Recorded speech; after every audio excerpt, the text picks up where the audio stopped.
تاجر نے لڑکیوں کو ان کی زبان میں سلطان ایوبی کی ساری باتیں بتائیں اور ان کے چہروں پر رونق آ گئی۔ وہ ان شرائط پر رضامند ہو گئیں۔ تاجر شکریہ ادا کر کے چلے گئے۔ صلاح الدین ایوبی نے لڑکیوں کے لیے الگ خیمہ لگانے اور خیمے کے باہر ہر وقت ایک سنتری موجود رہنے کا حکم دیا۔ وہ خیمے کی جگہ بتانے ہی لگا تھا کہ 6 صلیبی سلطان ایوبی کے سامنے لائے گئے۔ وہ بہت ہی بری حالت میں تھے۔ ان کے کپڑے بھیگے ہوئے تھے، کپڑوں پر خون بھی تھا، ریت بھی۔ ان کے چہرے لاشوں کی مانند تھے۔ ان کے متعلق بتایا گیا کہ 1.5-2 میل دور ساحل پر بے سود پڑے تھے۔ وہ ٹوٹی ہوئی کشتیوں پر تیر رہے تھے۔ ایک دن کشتی پانی بھر جانے سے ڈوب گئی۔ یہ سب تیر کر ساحل تک پہنچے۔ کشتی میں 22 آدمی سوار ہوئے تھے، صرف یہ 6 زندہ بچے۔ ان سے چلا نہیں جاتا تھا۔ یہ صلیبی لشکر کے سپاہی تھے۔ وہ سب دھڑام سے بیٹھ گئے۔ ان میں سے ایک چہرے مہرے سے لگتا تھا کہ معمولی سپاہی نہیں ہے۔ وہ کراہ رہا تھا۔ اس کے کپڑوں پر خون کا ایک دھبا بھی نہ تھا، مگر زخمیوں سے زیادہ تکلیف میں معلوم ہوتا تھا۔ اس نے 7 لڑکیوں کو غور سے دیکھا اور پھر کراہنے لگا۔ یہ صلاح الدین ایوبی کا حکم تھا کہ ہر ایک قیدی اسے دکھایا جائے۔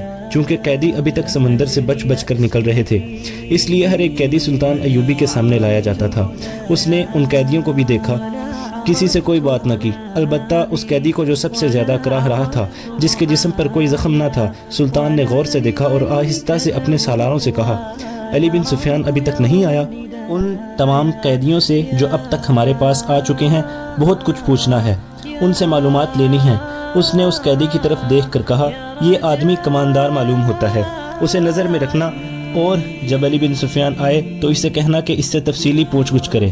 معلوم ہوتا ہے اسے اندر کی چوٹیں آئی ہیں، شاید پسلیاں ٹوٹی ہوئی ہیں۔ انہیں فوراً زخمی قیدیوں کے خیموں میں پہنچا دو، انہیں کھلاؤ پلاؤ اور ان کی مرہم پٹی کرو۔ قیدیوں کو اس طرف سے لے جایا گیا جس طرف زخمی قیدیوں کے خیمے تھے۔ لڑکیاں انہیں جاتا دیکھتی رہیں، پھر ان لڑکیوں کو بھی لے گئے۔ فوج کے خیمے سے تھوڑی دور لڑکیوں کے لیے خیمہ نصب کیا جا رہا تھا۔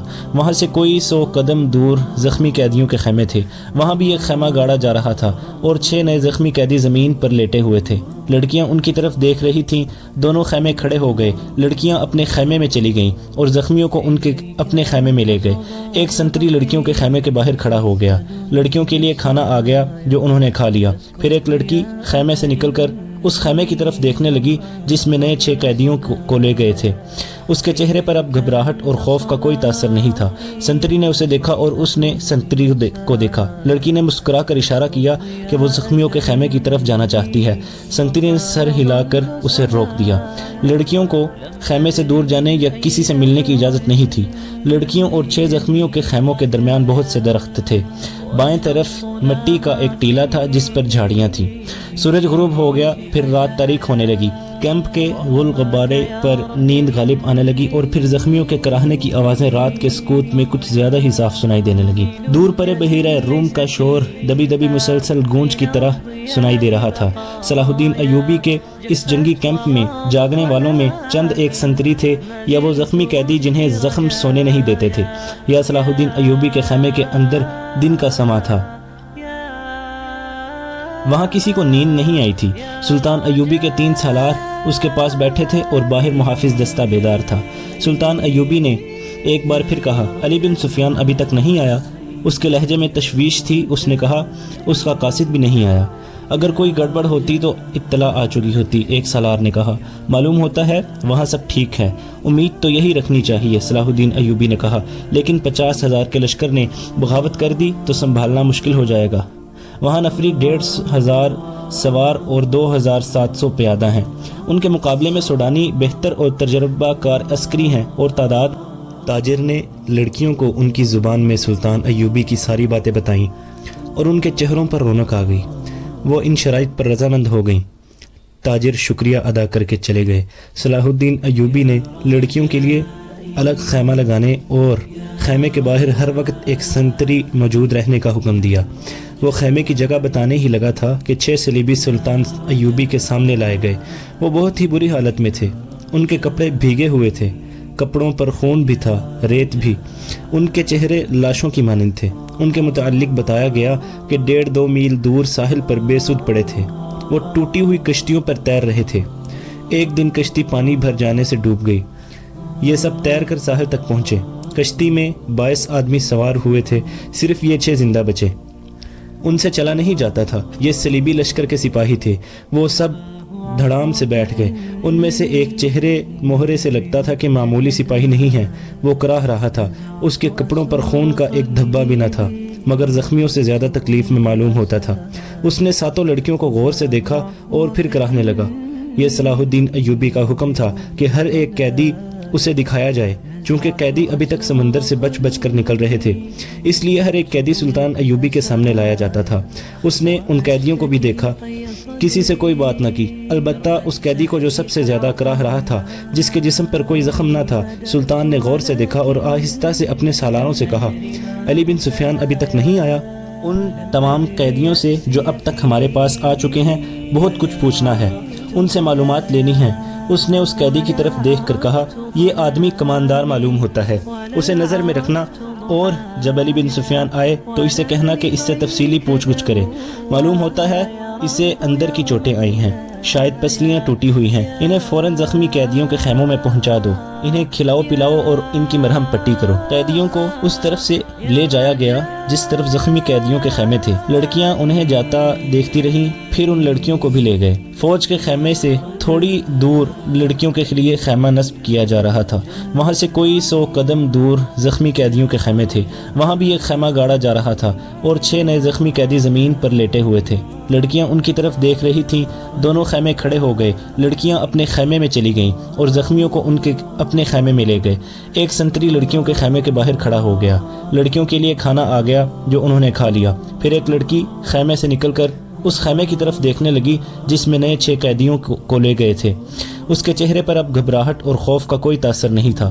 سنتری نے اسے دیکھا اور اس نے سنتری کو دیکھا۔ لڑکی نے مسکرا کر اشارہ کیا کہ وہ زخمیوں کے خیمے کی طرف جانا چاہتی ہے۔ سنتری نے سر ہلا کر اسے روک دیا۔ لڑکیوں کو خیمے سے دور جانے یا کسی سے ملنے کی اجازت نہیں تھی۔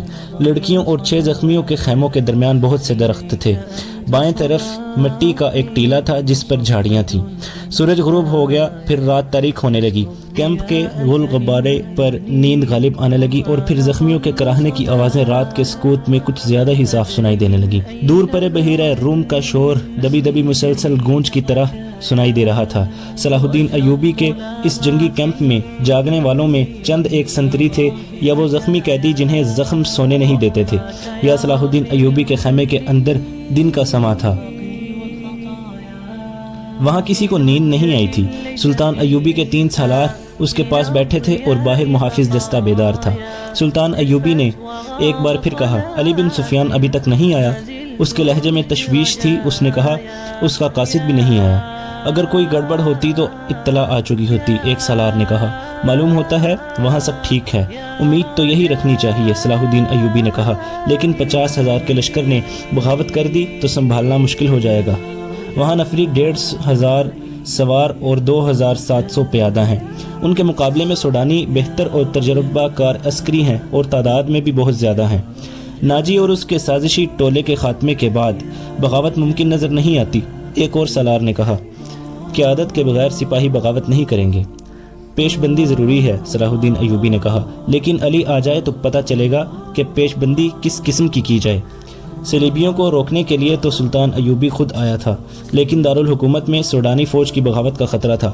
علی بن سفیان کو سلطان ایوبی نے وہیں چھوڑ دیا تھا تاکہ وہ سوڈانی لشکر پر نظر رکھے اور بغاوت کو اپنے خصوصی فن سے دبانے کی کوشش کرے۔ اسے اب تک صلاح الدین ایوبی کے پاس آ کر وہاں کے احوال و قوائف بتانے تھے، مگر وہ نہیں آیا تھا، جس سے سلطان ایوبی بے چین ہوا جا رہا تھا۔ وہ جب اپنے سالاروں کے ساتھ قاہرہ کی صورتحال کے متعلق باتیں کر رہا تھا، اس کا تمام کیمپ گہری نیند سو چکا تھا، مگر وہ 7 لڑکیاں جاگ رہی تھیں جنہیں سلطان ایوبی نے پناہ میں لے لیا تھا۔ ایک بار سنتری نے خیمے پر کا پردہ اٹھا کر دیکھا، اندر دیا جل رہا تھا۔ پردہ ہٹتے ہی لڑکیاں خراٹے لینے لگیں۔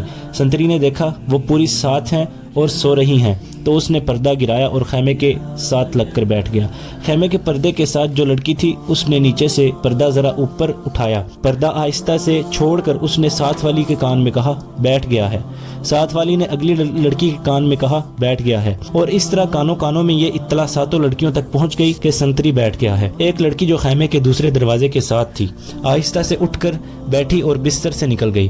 بستر زمین پر بچھے تھے، اس نے اوپر لینے والے کمبل اس طرح بستر پر ڈال دیے جیسے اس کے نیچے